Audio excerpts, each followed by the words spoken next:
is the brand new Google Pixel 11 Pro actually better than the top of the line Samsung Galaxy S26 Ultra? They're two incredible Android phones, and for the past week, I've been extensively testing them to see which is the best Android phone you can get in 2026. And I have to say, I'm actually really excited for this video. These two phones have wildly different features, like Samsung Dex that turns your Samsung phone into a desktop, or the S Pen.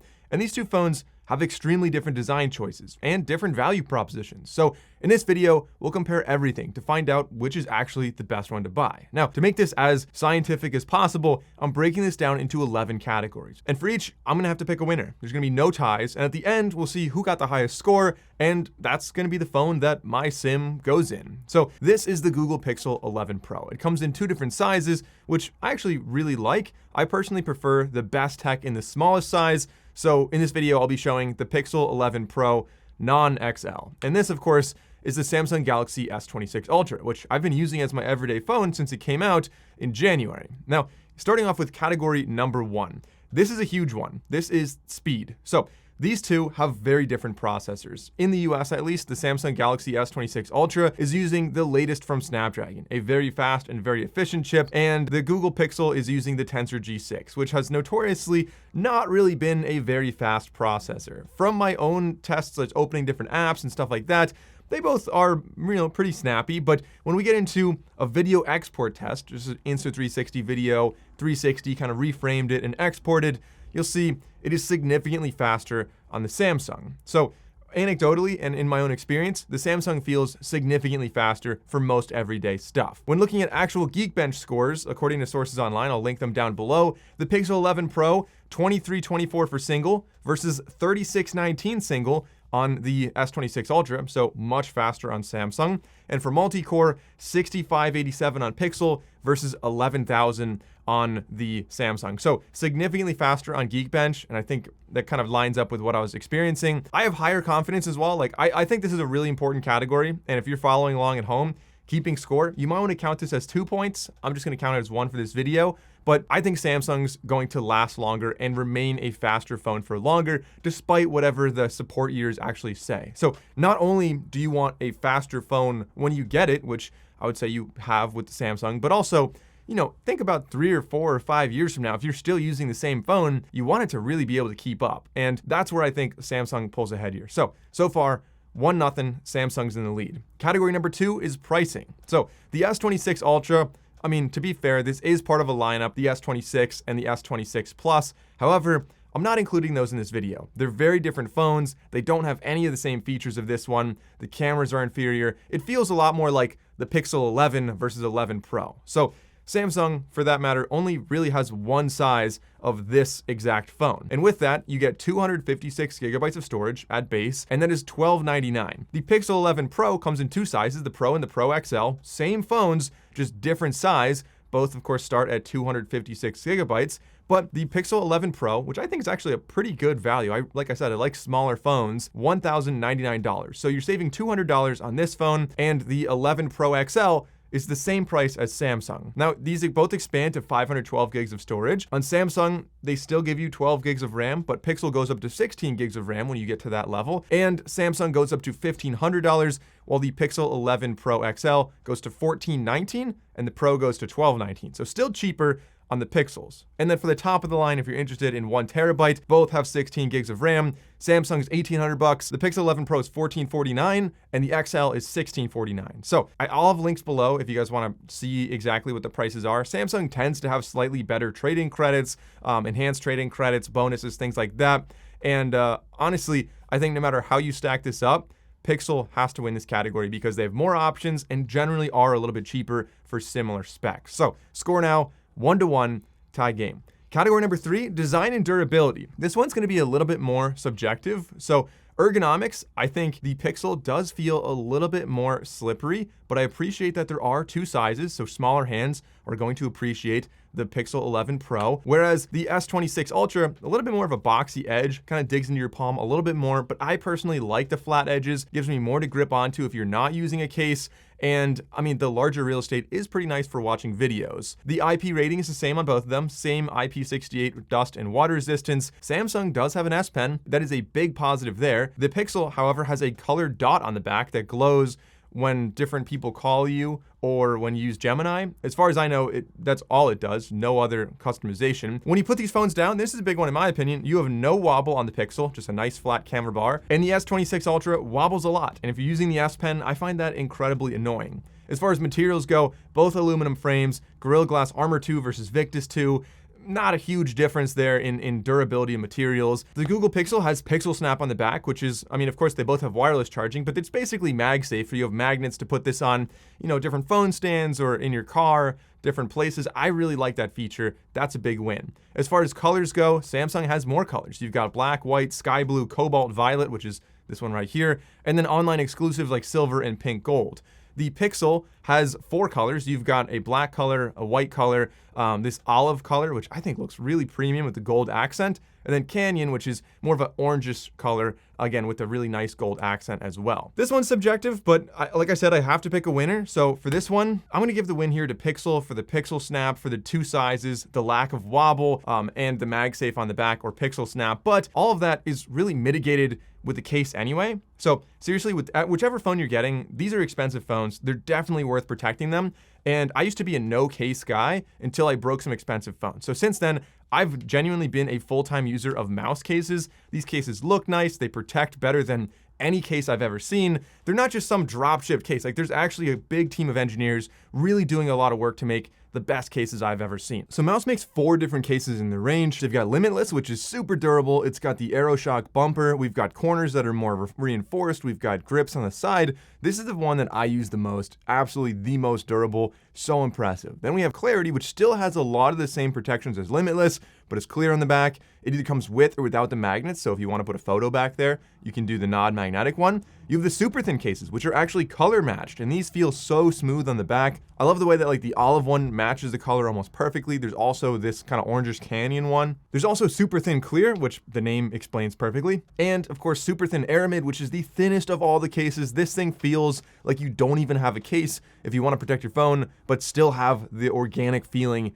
of your phone's original size and feel. This is the one to get. And for the Pixel cases, the magnets are now even stronger than before with Qi 2.2 support. So the new Pixel phones went from 15 watts to 25 watt wireless charging, and the mouse cases do support that fast charging speed. This is the 5th year Mouse has been working directly with Google engineers to make this a perfect fit, to match the color, to make it made for Google certified, and I think they did an excellent job. If you prefer the Clarity cases, there's magnetic and non-magnetic. Either one is going to be non-yellowing, scratch resistant, UV resistant. So no matter which one you choose, check out the links in the description down below. Thanks to Mouse for sponsoring this portion of the video. Moving on to category number 4, and actually the next couple are focusing on the cameras. So the cameras on the back, fairly similar array of cameras. I don't care about the specs. We're going to look at the actual results of these phones. So looking at the photos side by side, Samsung, first of all, is much more saturated when looking at this photo right here, whereas Pixel, if you look at the underside of the leaves on the top, is much more contrasty, much darker. The ultra wide, you're going to see a similar story there. Although the skies do have really similar color here, I think there's not a huge difference in these photos in broad daylight, and they both did a really good job. Going to the 5x lens, Pixel does a better job of sharpening things up, making it look less hazy. Here's another example right here on the 5x telephoto lens. But on all these photos, I mean, you can catch a glare, as you'll see right here on the Pixel, if you just catch the light at the wrong angle. Zooming into 100x or 120x on the Pixel, you can see Google does a lot of AI enhancement here, looking at the blades of grass, looking at the wall in the background, the bush on the left. I don't personally really like that. I think Samsung is my preference, just a more natural photo. Because, you know, here's an example of where it added like weird siding and slats to the basement, even though I believe it's probably just like a block wall on the bottom. But in general, some of my Samsung shots were just a little bit more hazy, and they were just sharper on the Pixel 11 Pro. Some of that may have been like enhancement afterwards, sharpening, but here's an example looking at these chestnuts in my hand, just way sharper on the Pixel, and the skin tones are a little bit less red, a little bit less oversaturated. Now, that's not to say I don't like Samsung's photos. Sometimes you have green grass and it looks really nice, versus Pixel's a little bit more natural, a little bit more flat, a little bit less exciting. Of course, you can also adjust this on the phones, but looking at the white balance, the Pixel tends to be a little bit warmer, a little bit almost like iPhone-like, whereas Samsung is a little bit cooler, a little bit greener in the tones right here. But generally, I have to give the win here to Pixel just because the photos are a little bit more natural, a little bit sharper, and a little bit more true to life in my opinion. Next up, let's look at some portrait shots. Here you can see the skin tones are a little bit more natural on the Pixel. I'm a little bit more red on Samsung, but once you go into portrait mode, they both do a good job of having a gradual bokeh in the background. They both have 1x or 2x portraits, but looking at this one right here, I think the skin tones, again, just look a lot more accurate on the Google Pixel 11 Pro. Samsung kind of softened my hair a little bit. It kind of made my skin much more saturated than I think it should be. Even the highlights look like very yellow, and the shadows look very red. So, I mean, I don't think it's the most natural look for photos. Same thing here. This is actually the first one where being a little more saturated did kind of look good. I think I was a little bit washed out on the Pixel, but it did probably look more true to life, to be honest. Okay, so here's a sample video using the Google Pixel 11 Pro. This is using the Instagram camera right now, just the default camera. We're going to see how the audio sounds, how it looks, the skin tones. I mean, I can see what it's looking like right now, but we're going to see how this processes and actually makes a story.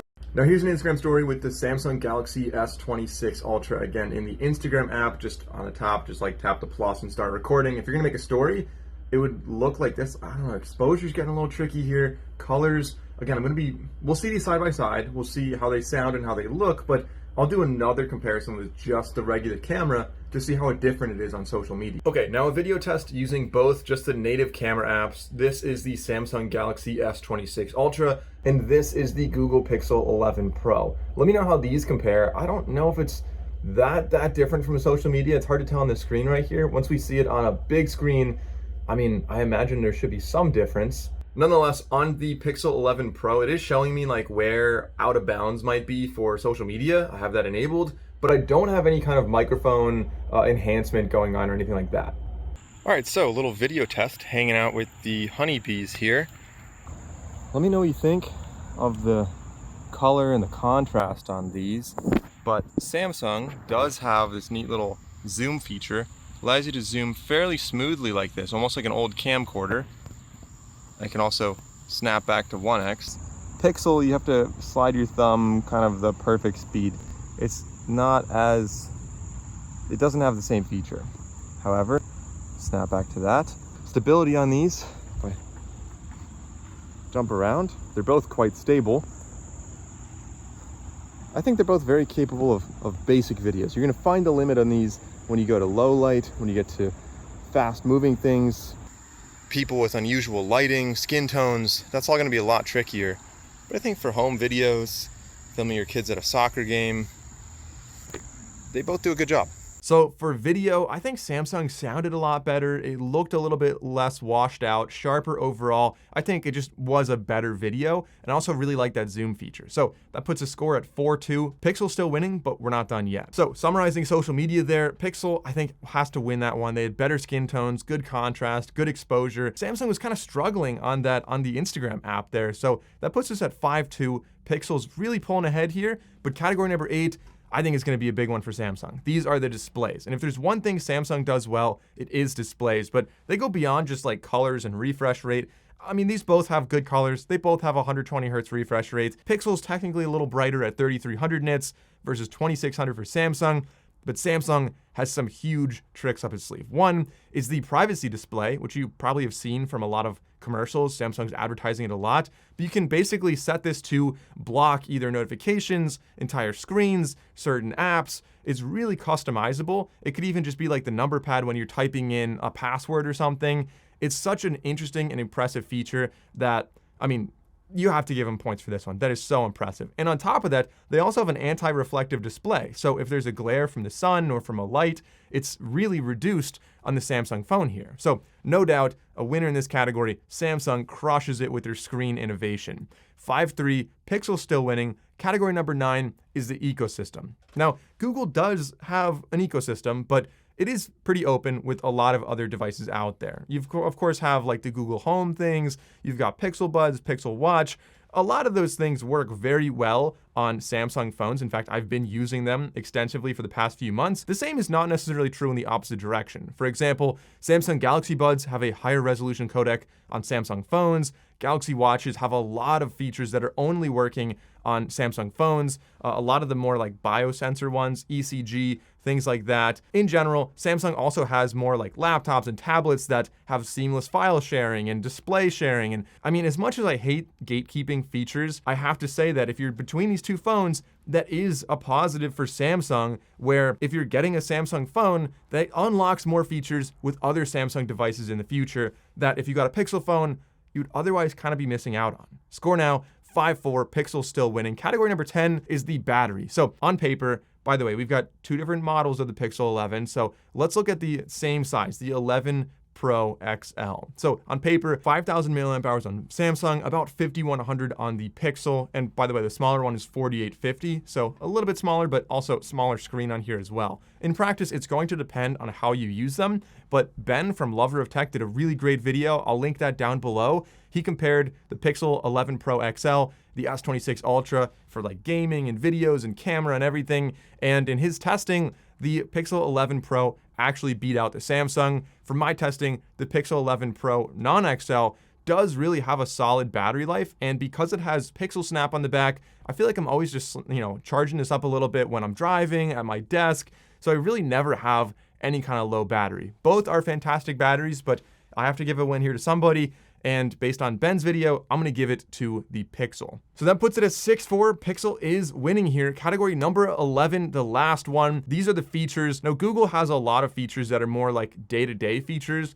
Google call screening, I think, is a big feature. When you're getting unknown calls, you just tap screen call. Google's going to do an AI answering for you. You can see the transcript and choose to answer it if you want. Hold for me is awesome. If you're on the phone with like the IRS, they put you on hold. You can just turn that off. You don't have that music playing, and it'll show up and let you know when some human's back on the line. Call notes records your calls and saves notes for you. There's a ton of other call assist features on Pixel. They've been doing those for a while, and every time I switch back to a Pixel, I love those features. You also get Add Me and a lot of other camera features for that matter. So Add Me is a really cool one. When you take a photo of a group and then someone else comes over and takes a photo of the group and you're in it, it'll stitch it together and you have everyone in the group in the same photo. I've genuinely used that. I'm not a big fan of like AI photos, but this is one that is done well and I actually really like it. Pixel also has Magic Queue, which gives you context suggestions for like calendar, emails, chats. Samsung really basically does the same thing now. Pixel has Now Playing, so it'll identify songs around you. If a song's stuck in your head and you're like, man, I was just in Home Depot, what was that song?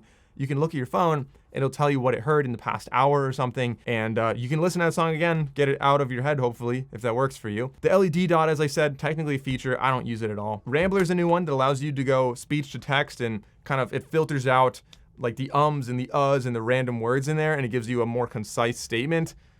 I don't know, I just type. I don't really feel the need to do that often. And a cool one is Creator Suite. So in the camera app, if you go to Creator Suite, you can add a teleprompter on there, microphone improvements, just some different things that make it better for filming for social media. Both of them do a face unlock, but I think Pixel goes a little bit deeper in where they let you use the face unlock. So more biometric unlocking. It feels a little bit more Apple-like in the face unlock. Both have satellite SOS, but now let's switch over to what Samsung does better. Now, they have some real heavy hitters for features. Samsung Dex, it's a huge one. I forgot my laptop when I went to the office one time, actually many times, and I'll just plug in my phone. Turns into a full desktop interface on my monitors. In fact, I've made videos about using Samsung Dex to replace my laptop. It's very impressive. You also have multi-device Bluetooth audio on the S26 Ultra, connecting to, two different speakers, two different pairs of earbuds, headphones, whatever. Very useful if you're on a flight. Bixby routines are very advanced on here. You can have stacked widgets on the home screen.